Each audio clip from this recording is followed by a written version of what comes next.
I'm a karaoke fan, yes. In what situation? RFM is one of the most simple, trusted models ever. So before doing deep learning, complicated things, you should always try the simplest things, right? You should start by complicated, by simple, and then go to complicated, not the other way. Does that make sense? Halas. Next. Wait. Oh. Just a moment. Okay, I see nobody likes my biscuits from Italy, so. Oh, I want to try. Please, they have to go. It must go. All this must disappear. Which is nicer, this or this? Try both, try both. No, I want to try one only. I think chocolate would be. Yeah. So, perspective, if you want to build a short one, right? So first we design it by UX and U, whatever. Next step, we use it by tools. Website. Very good, very good, very good. And if it's ready to present to Prototype, yeah. we choose the model, right? Yes. So business model and Wow, you did all this? This is awesome. this is all. What is the MVV? Minimum viable product. Minimum viable product means the cheapest prototype. So what Matar did was an MVP because it was like a fake cheapest to show that it works without programming anything. The cheapest way to test if people like it. So then she saw you were all smiling, like there's potential here. I'm going to invest more money in this project. MVP. I made a combination between UX1 and. Very good, very good. But the way to compare with UX and waterfall methodology, you can Google it. It's a way to work where you plan everything in advance for many years, waterfall. So you could put UX Lean, Agile, and in the other side you put waterfall. And waterfall planning. Waterfall, like it's a waterfall. All right, are you excited?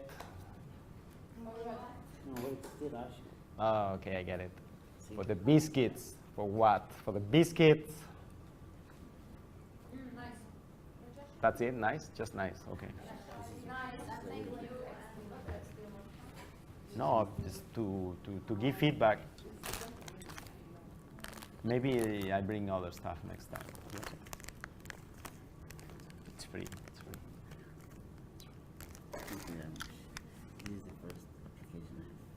You made this application? Nice. It's a PHP or? No, Python. Where do you store this data? No? The data, where does it come from? From database. From what? Database, DB. Okay, so you connect it to a local database? MySQL, yes. Awesome, man. That's fantastic. Like I can get this data from. So it's showing. It's wow, very cool. It's showing it coming from. Are you using Django or what? Flask. Ah, nice. I'm using Flask. Show me the code later. Nice. Yeah, show me the code. Share it on GitHub? That would be great for the second week, yeah, to show this in GitHub. That would be awesome, yeah, Yes. okay. Okay, beautiful. So let's see, where are we? Here.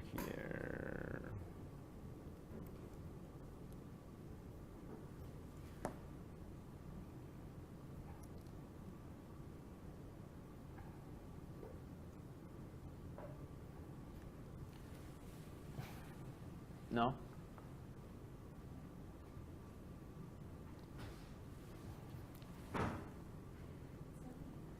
Did somebody call?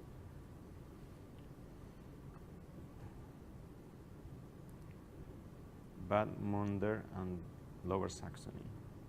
So Doctor, our notebooks now are public. Accessible, I mean, by anyone? No, if it says private there, they're not public. So iShares is, so you can look here. Here.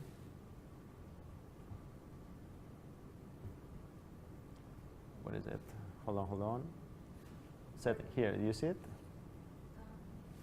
You can make it public or private and share it and, Yeah, now it's private. and be famous. And collaborators, I can decide who are my collaborators. Your friends, yes, which will be able to see if it's private.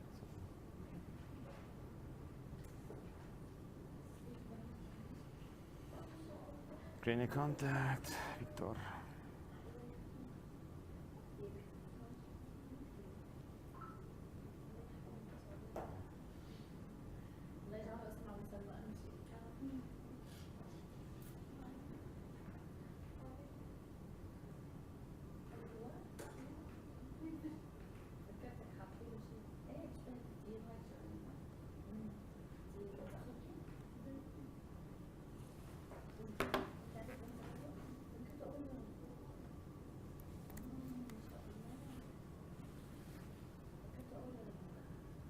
Did somebody go to visit Srikan? No. He works here, yeah? Yeah. No? Is he okay? With Python questions? You went to visit him. He teach you some Python? Yeah? Yeah, he was very happy. He's a research assistant and he just comes to this class because he likes Bitcoin. Bitcoin, yeah. He wants to become rich with Bitcoin. Wonderful. There is a Bitcoin meetup in Dubai also. So I'm not interested in Bitcoin at all. yeah, it's passé. It's passé. Yeah.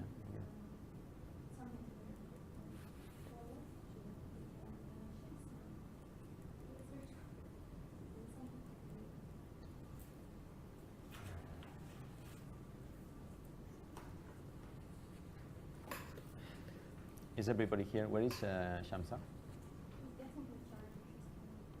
Child? Charger. It's child.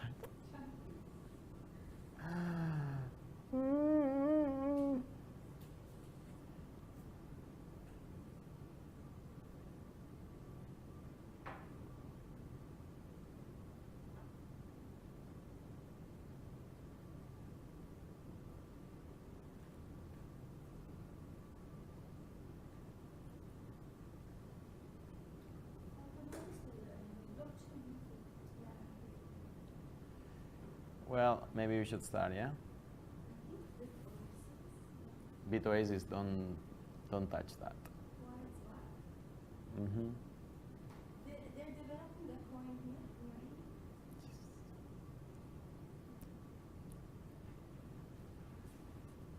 No comments. All right, let's continue. Right, so Python here. Check this. Import sys and then print sys version to see what the system version. So I'm going to make a new line here. Bang, bang. Let's see what we have. So I have an Anaconda in Google 366 from October 2018. It's very new. It's perfect. Can you tell me what you have? Actually, I want to check what we have here. Yeah, okay, good. We good?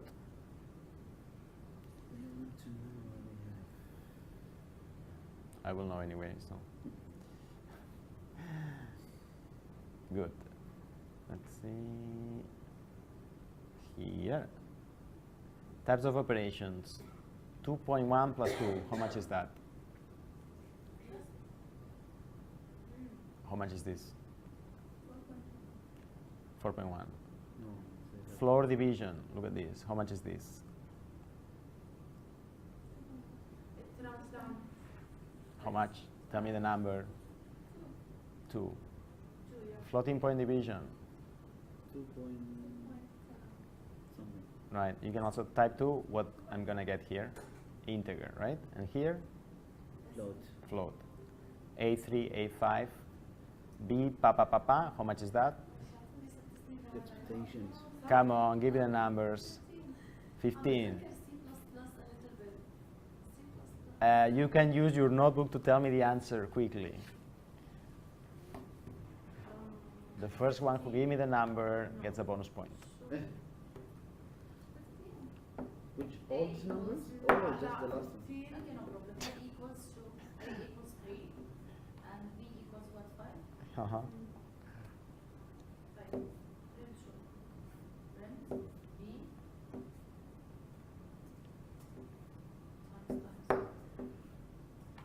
got it? 1 to 5.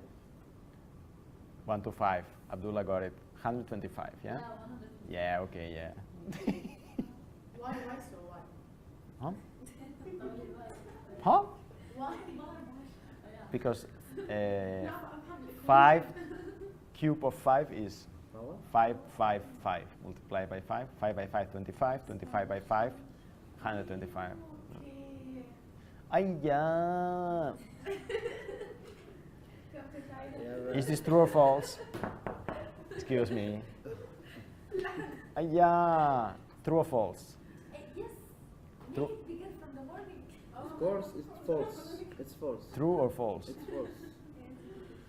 Yes, okay. True or false, girls? False. Reason why? Because and. What do I see here? What will I see here? If 5 is equal to 5, if I click 5, if I input 5, What will I see on the screen? Correct, very good. X is this, print X. Print 1, which letter do I see? A. A. No, B. No, B. Yeah, because A is 0. Yes. Just play. What do I see here? print type X. Yeah, what will I see? X. What will I see? What will I see? Is String, string, okay, str. And here, what will I see? The length. yes. 25, very good, very good, very good. And here, what will I see? Yeah. The letter of one. The letter of 6. Now, just tell me the letters, please. Okay. B, B, no, because A, B, C, D, F. C. No, B, B, F, B, F. B, F? Yes? Yes, B, F, okay. What will I see here?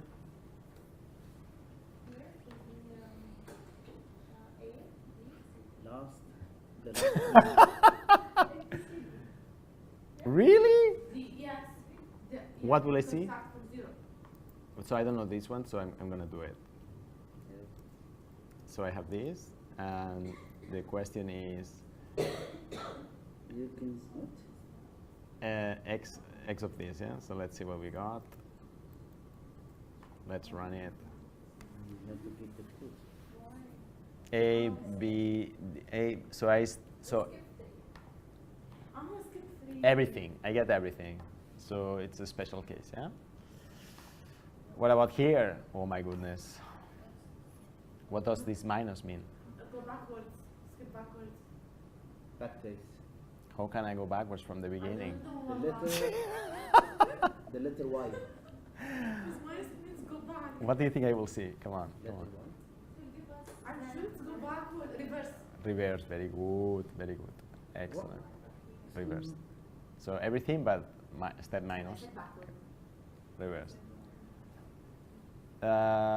Triple quotes are useful when blah, blah, blah, blah. So if you have a very long string in different lines, you can do this triple quote and it will become 1, which is fine. This is used for the database. Very important stuff here. I dot split space. What will I see here? What is the word? This is the word. Yes, Aisha.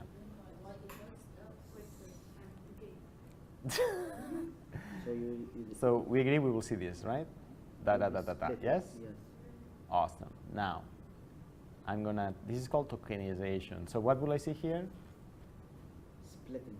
A split returns a list of Space. things, splitting by what I put. Space by space by S space. Okay, so what will I see? You will see each one as a list. Each word, List them in each word as a list. Let's see. Concept. Let's see. Hey, hi. So I see a list of words. Look, a list is enclosed by brackets. You see that? Mm. And each is a string. These are objects. So it's a string, a string, a string, a string. And look at the break lines. Halas. Cool? Well, actually, no. They are here, right? Oh, crap. So I could remove them, No, but but because you are just splitting the space only. right? So what will happen if I go here and instead of this I put this? A new line, new line. Each on a line. Okay, yeah? What happens if I put this? Letter E. Every E. Yeah, I will split by letter E. Awesome. Very good. Another cool stuff. I have a question. We will remove the how will now? Okay, now we have. Let's say we have the Anaconda and we have all the libraries. How will I know what are the libraries that I have? For example, here, how will I know that there is split? These are- function for this? Well, that's what we call studying Python. To know the libraries is the same as studying Python. Okay. What Anaconda makes sure is that the libraries are always up to date Okay. and not conflicting. That's what it makes sure. So if there are any added libraries, it will be automatically added if I install them. So, for example, imagine you're a developer and you make a special library for something, for Arabic text, and you use 20 different libraries that other people made, and these other people, to make their own library that you are using other libraries that other people made. And there's a network of use. And one guy updates one library, and one function that you were using in that library, now it doesn't work because it's a new one. What will happen if you don't have the right, it's a chaos. So Anaconda makes sure that everything works by looking at the right version and building a Python that works, because there's so much chaos. There was no chaos 20 years ago when there were like 3 libraries, but now it's like 1,000 libraries. It's a chaos. Got it? Here, same as the for loop before. So for doubling words, so I will have my words. So for every word, I do what? I replace Replace the space. the space by nothing. Cool? New line. Awesome, right? Wonderful. This is a tuple. A tuple, you define it with parentheses. So this is a tuple, how many elements? Very good. With different You cannot type. do with vectors. I wouldn't know, actually. Lists. Lists are very important in Python. To add elements, you can do this. To remove elements, you do pop. To add elements, you can also do this, or merge 2 lists. This is a list of 1 element, and this is the previous list. You can multiply all the lists by 4. You can do lots of cool stuff. You can do a list of different things inside. It's a multiple. You can do it. Type. Yeah. To access a list, you do for I in the things in the list. As a loop. As a loop, for example. To sort the list, it's very powerful. So, yeah. And there's another one, another loop, right?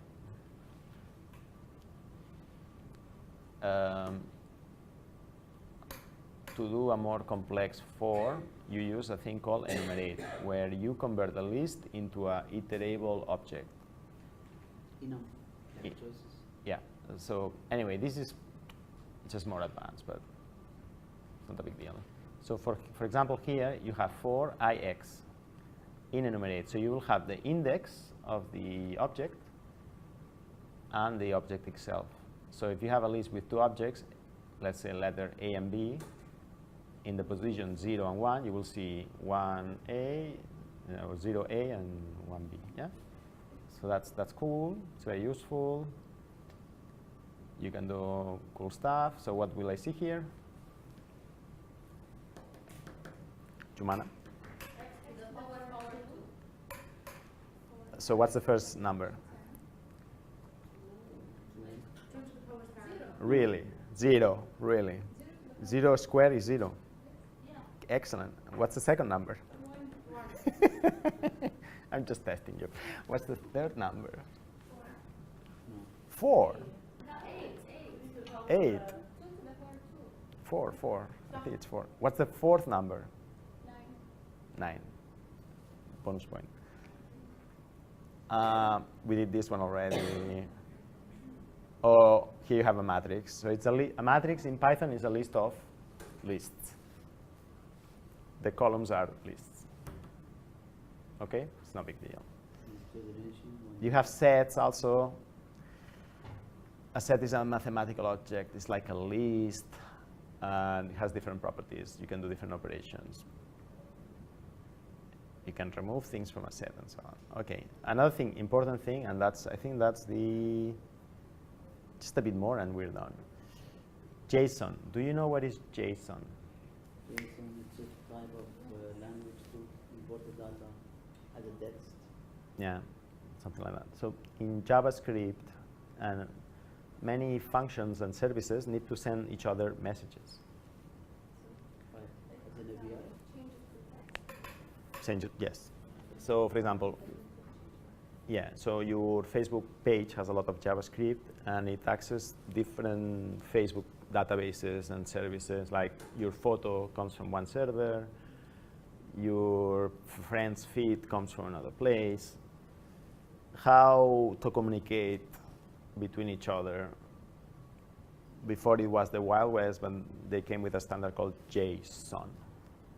And JSON means that when you send a message, you send it as an object, a JSON object, and it starts with a curly bracket, and then inside you put whatever you want. Here we have the label of the data, F1, that's the name of the data. And inside, after the semicolon, you have the value. So label and value, also known as key value. You can have a key, it's always a text, and the value can be another JSON or another object, a photo, binary string, a file, file name, whatever. It can be another JSON also, okay? So you can have another curly bracket. You can nest things. So in this case, we have a JSON with 3 elements, right? F1, F2, and F3. And the values are 10, 20, 25. Cool? Okay. So JSON is a programming language by itself? No, it's a protocol. Way of communication? It's a way to define a data structure. Used as an API. It's the format of the data structure, is text. It's used as an API. It's used, everybody uses JSON to send each other information, messages.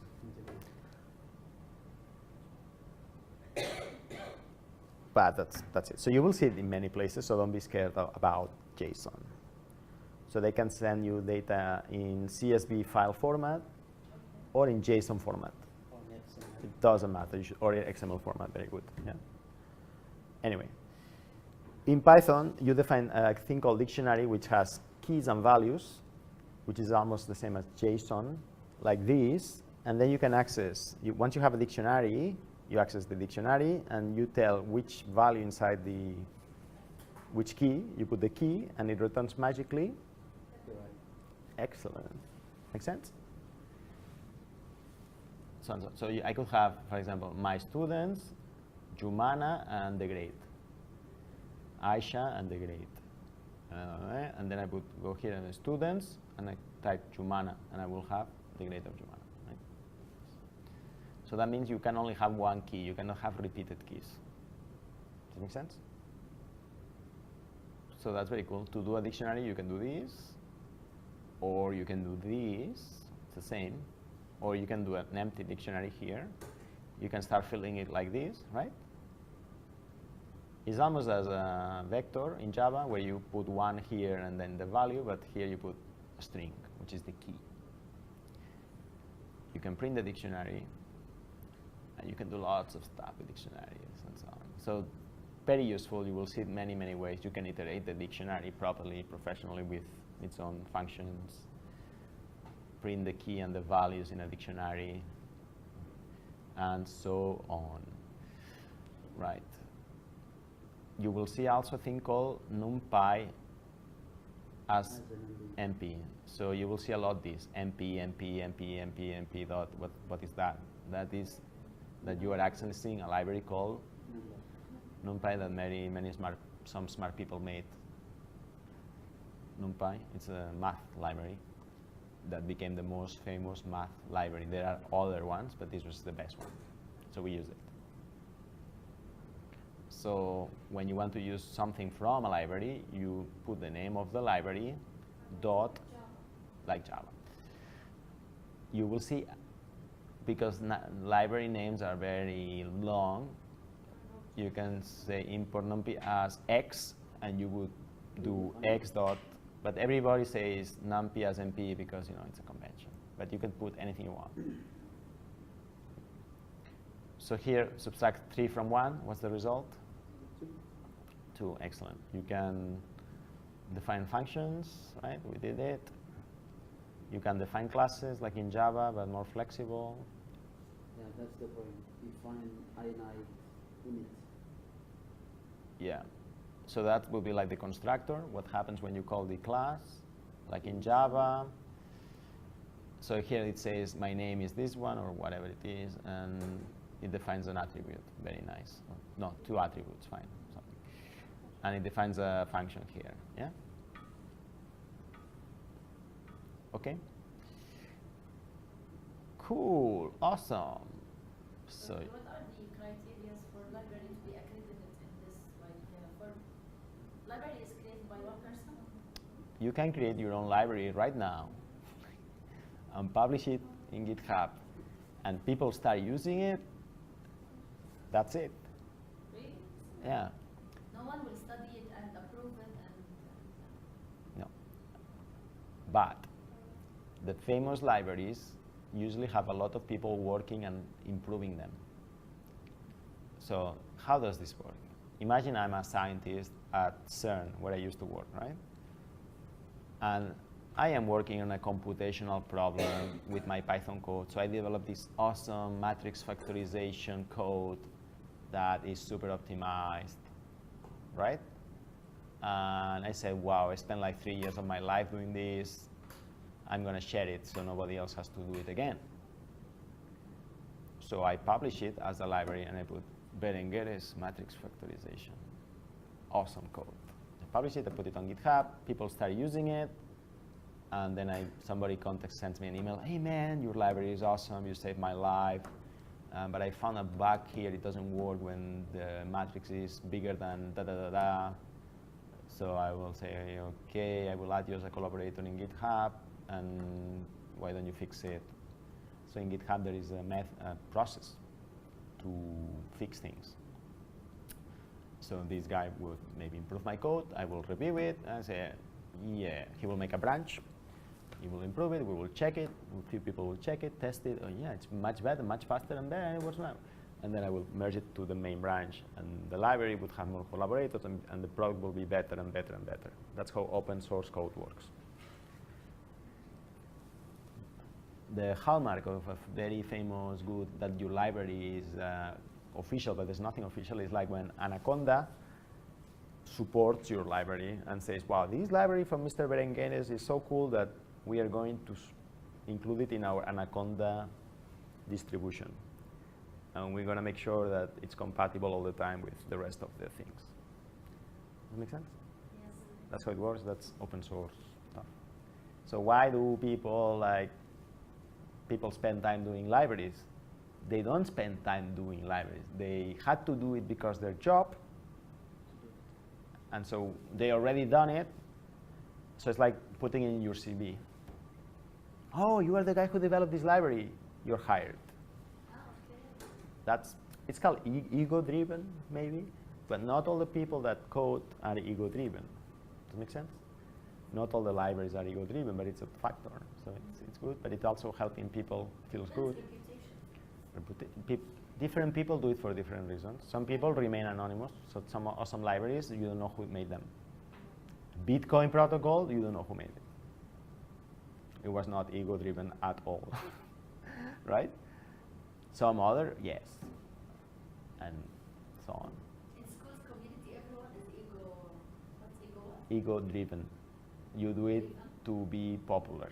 Yeah, in schools communities, yeah, they have to show that this is done by me and I did this. But it's funny how it's funny how the genius of open source is that a selfish behavior, which is I want to be recognized more than the other people, ends up becoming good for society, which is it's the same as Bitcoin. It's the same you will see later. Awesome. You can extend classes like in Java, but faster and better and less hassle and so on. Okay, cool. That's Python crash course. Python is so easy that some people say Python is not a programming language, it's just English. You're supposed to laugh now, it's a joke. Okay, good. Great, so let's go with the Data X. We don't have time. Let's go with the Data X. Slides here, where are you? So the other day we saw part of the slides. Come on. Here. So we saw the Wharton University view on analytics, and now we're watching the West Coast point of view, and we chose Berkeley, what they teach when they teach big data analytics and stuff like that. And you already saw a few projects they do, right? So this is the course they do, and basically this course is Berkeley is an engineering university,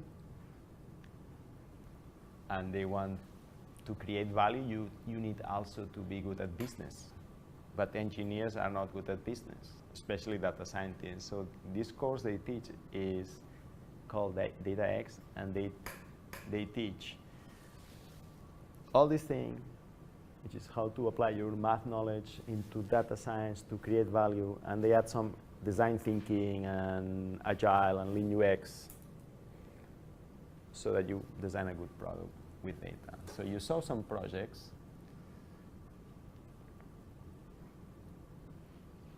You saw what they do. We saw some projects. This is the typical structure of the course. So there's an introduction, then they do some brainstorming. Here it means, brainstorming means there's this problem, let's have a lot of crazy ideas, how would you solve it? So you want to have a lot of possible alternatives. It's the same process as in design thinking. So the brainstorming means that nobody criticizes anybody, because when you criticize, the brain is not creative. And so usually you end up with a wall full of Post-its. Yes? The problem is that brainstorming without knowing what you're talking about is useless. And especially in this area and many places, they think that to be creative is to brainstorm and to put some Post-its in a wall. That is 1%. The 99% is to go and talk to people and find out what's going on. Go to the place and take pictures, interview people, find data. And that's the hard part that people usually don't do. And then what happens is that the creativity, no matter how creative you are, if you don't know the reality, with hard data, you're going to design something for something you don't know, right? And that's the problem in many hackathons, and you will see many places. You get it? This is super important. So anyway. In theory, you would spend 4 weeks researching the problem. Like if you're going to design something for homeless people, you would go and live with a homeless person for 2 days. You would not interview the homeless person. You would live with them. You would be a homeless to really understand what it is to be a homeless, to understand the problems of a homeless. If you are a sofa design thinker, you would watch a video on YouTube about homeless. But this is not the same, you get it? If you want to design something for students, you go and be a student for 1 week, and you will understand how boring the tests are and how boring the classes are, right? Right? The same experience. So if you want to be a good professor, you would be a student for 1 week. And then you will understand, oh my God. No, no. Good. Once you brainstorm, you want to cut the ideas that are too crazy or combine them and merge them into doable prototypes, because you cannot do 20 prototypes, you can do 1 or 2. That's what this means here. And then you do one MVP, which means minimum viable. We saw this the other day, yeah? What's the cheapest way I have to make a prototype to get feedback from the market? And then you do a demo in front of people. And then 1, 2, 3. Keyword here, Scrum. Scrum is a keyword from Agile. You asked me before, all of you saw waterfall methodology, which is I have to do something, I plan it, I design it, I code it, I test it, and then after 3 years I find out that nobody wants that. To not do that, they say let's work Agile, which means let's divide the work in 2 weeks, and let's make a feature of the product for these 2 weeks and another feature the next 2 weeks and so on, and finish part of the product that we can test and show to the user. Make sense? So if you were building a car with Scrum, you would build the steering wheel, but you will build just the steering wheel, and then you would show it to the user and say, you like the steering wheel? And the user would say, yeah, I love it. Or no, I don't like it. But you would do that, and you would get feedback from the user. Yes? You would not build the whole car at the same time and then find out after 1 year that this, So that's the idea. So 2 weeks, 2 weeks, 2 weeks. You put deadlines to people, and people are motivated. Yeah. So that's how they work. So everything is on GitHub. This is a typical tradition in Berkeley. And so let's see about the AI applications.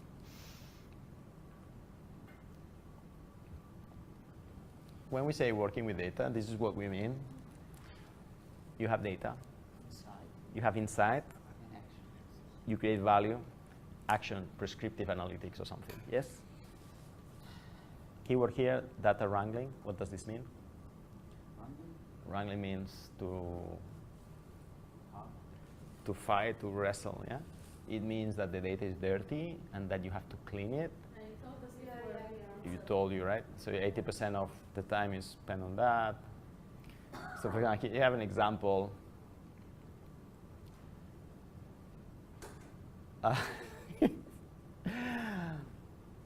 Here you have an example from Zcash. It's a cash company in America, and if you type your name when you apply for a loan in all capital letters, they found out that you are a more dangerous person.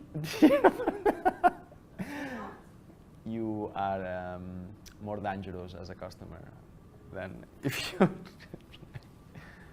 So that's an interesting, right? It's interesting. Okay, cool. So yeah, so there are very interesting stuff going on. There's a thing called the stack. What is the stack? So the stack is the tools you need, the layers of software you need to build an application. In this case, an AI application. So you saw, we talk a bit about Anaconda. That's the Python layer. Jupyter Notebooks runs on Anaconda, right? So so here you have the typical stuff. Python is the interface. These are the libraries. Pandas is a library to work with tables, SQL. Sklearn is a library to do machine learning, AI. Matplotlib is to plot charts. You don't need to memorize this. TensorFlow, Keras is for neural networks. SQL to export data to pandas. NLP is to process language. Spark is for big data applications. TensorFlow for data science. Yeah, and big data. It's the Google library. Got it? So that would be a typical stack. Depending on your application, you may have a different stack. So where does data come from? Can anybody answer this question? Everywhere. Everywhere. Okay, interesting. So these are four typical examples where data come from. A website, right? It can come from your own website. So Jumana, in your case, you have a website, I think, in your school. School website, sure, yeah. And Blackboard, so you can have your own. Data can also come from public data sets. So you can combine your data with public data sets, like younger people like more IoT sensors, yeah? No? So, ask Aisha.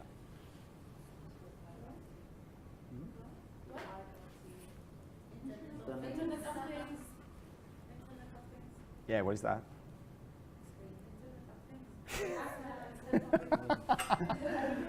Is that your topic? We have here because project. Is that so? This is our research I was, topic. yeah. Well, tell us, what is it? She is doing research on The management course. connecting things together. Give me one example. Like if I was a 5-year-old, what is IoT? Like for example, I'm 5 years old, remember, yes. And it's I am possible 5 years old. Tell me, what is IoT? I might have a pacifier in my mouth. A pacifier? Exactly. I used to have a pacifier when I was 5, so yeah. Yeah, they took it away. They say, you're too old now, take it away.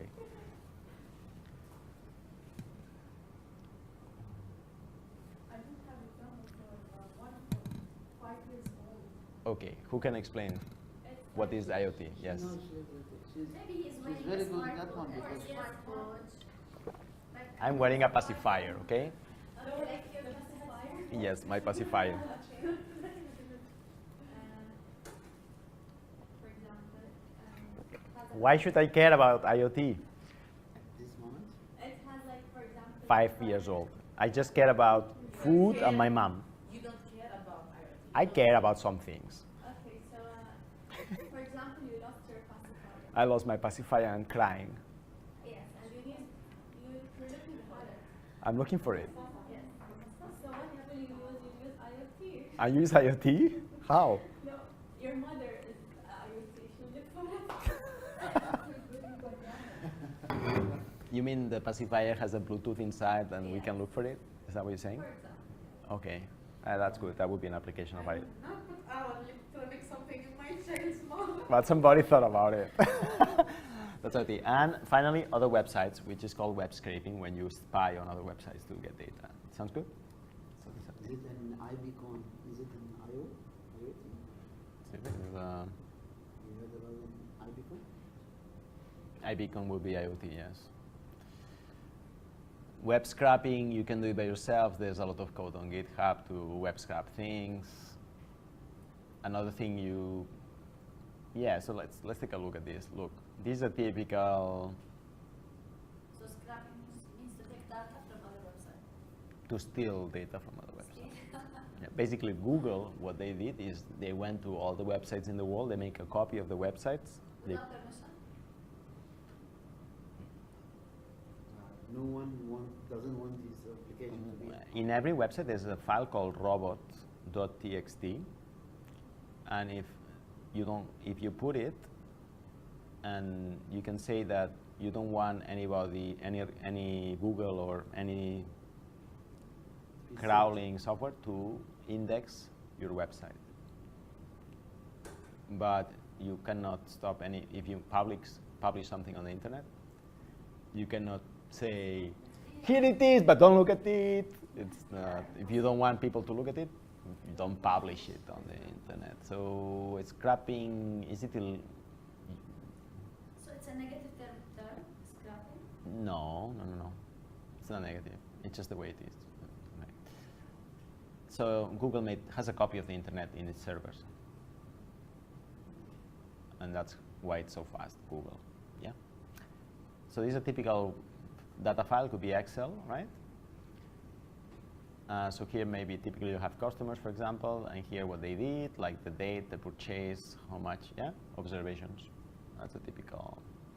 And we want to, typical application is we want to find patterns, model something to do prediction. Does it make sense?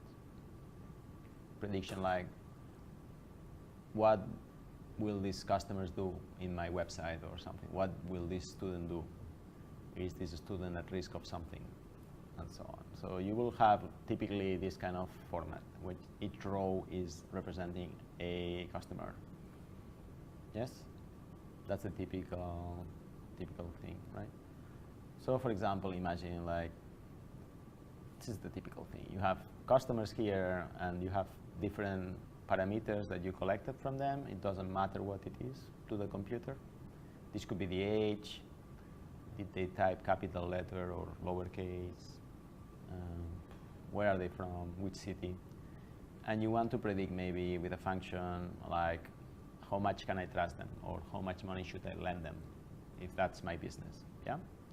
So that's a typical predictive analytics application, right?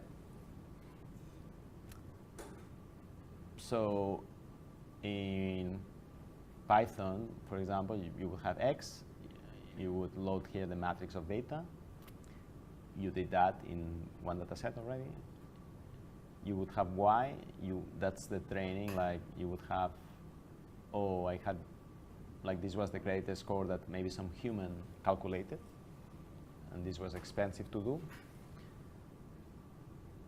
And then you have new data, and you train a model, and you want to see the prediction. So that's the typical thing, right? So maybe you will hear this keyword called linear regression. Yes, have you heard this before? What is that, Aisha? We will stop here. Aisha, what is linear regression? I have it, but I don't know enough to know. Okay, anybody? So linear regression is to make a model that predicts things where the prediction is a linear combination of the inputs. That's it. Does it make sense? So it's going to be a formula like my prediction equals some number multiplied by f1, another number by f2, and another number by f3. That's it. And these numbers are integers or float or something, but they don't change. They're constants.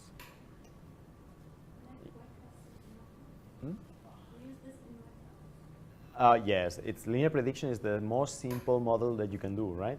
Like, imagine you want to know the weight of a person and you only know the height. You know that the more high someone is, the more weight. Yes. It's linear relationship, I don't know, but maybe quite linear, right? So you could find a few samples and try to calculate what is this coefficient, right? And then say weight, predicted weight equals height multiplied by 1.1 or something, whatever it is. You find that is the best.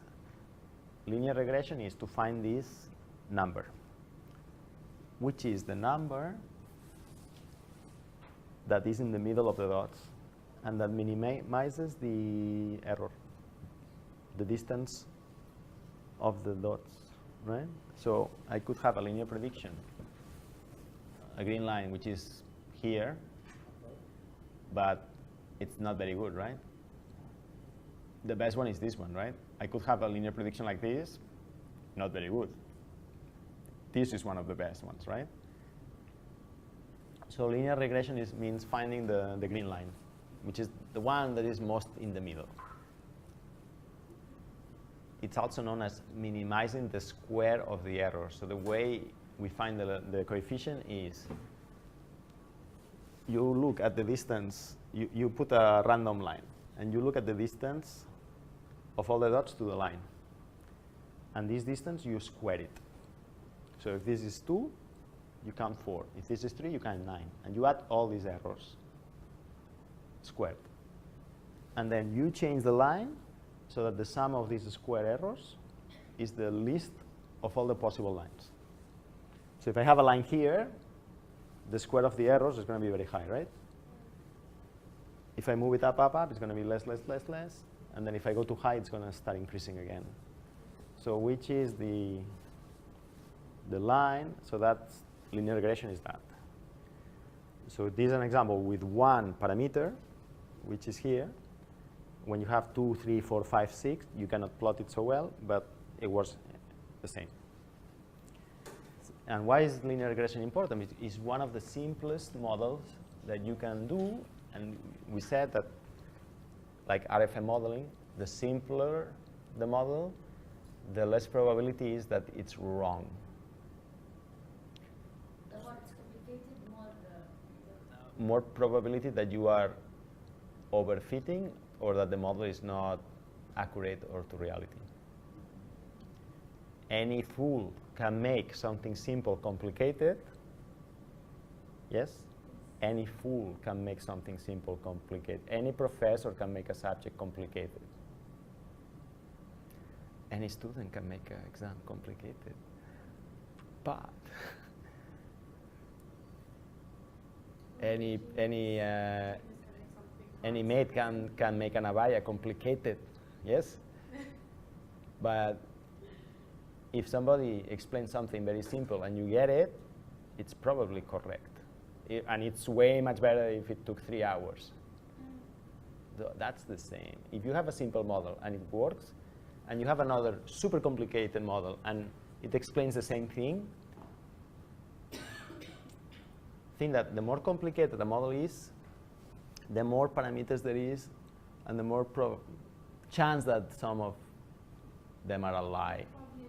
Or because you don't have enough data, they work for your data, but they will not work for other data. That problem is called overfitting. It happens all the time. Many papers, they have models predicting something. They are wrong. They are overfitted. They only work for specific data. They are not general. So that's all. Okay, cool. We'll stop here. Questions? Yes, Jumana. Why did they call it Data X? Because I think data is obvious, right? Like, Yeah, but and why X? X because crossing from engineering to business, and they are like the bridge. And X means also crossing in English. Ah, okay. Does that make sense? So it's X- not for the letter X itself. No. I thought X like refers to something. No, No. X so also It's like bridging. it's the mystery letter, the sexy letter X, Project X. So in America, X means Unknown. mystery, unknown, but also mystery and secret. And there's a thing called Project X. Ta-dun, from the comics. It's just like a science cool project, stuff like that. So many reasons. Much better than data A or data B. Yeah. But X means what we explained at the beginning. They have these engineers with math background. They have data and how to create value. So they need to teach them a bit of entrepreneurship skills, presentation skills, MVP, Lean UX, and a bit of data science. So it's a lot of crossing of things. Does that make sense? There's a slide here at the beginning. Let's see, it refers also to this. Open, you learn a bit of software, you learn a bit of math, you learn a bit of real applications with samples. You mix all these things. It's like an X mixing in the middle. But you know what? We can ask them. The email is here, so you can. Why don't you? He will be very happy if you ask him. ITCO601. You can ask him. Hey, I'm a student of Jose, and why did you call it Data X? Please. Yeah. Awesome. Okay, we'll continue next day. No, we'll continue in 2 weeks. We'll continue in 2 weeks. Pavel, by the way, Pavel is an expert in neural networks for imaging, so you can ask him about his projects. It's very cool stuff, yeah. Scanning. Yeah, so you can ask him. Yeah. All right, questions? So after 2 weeks,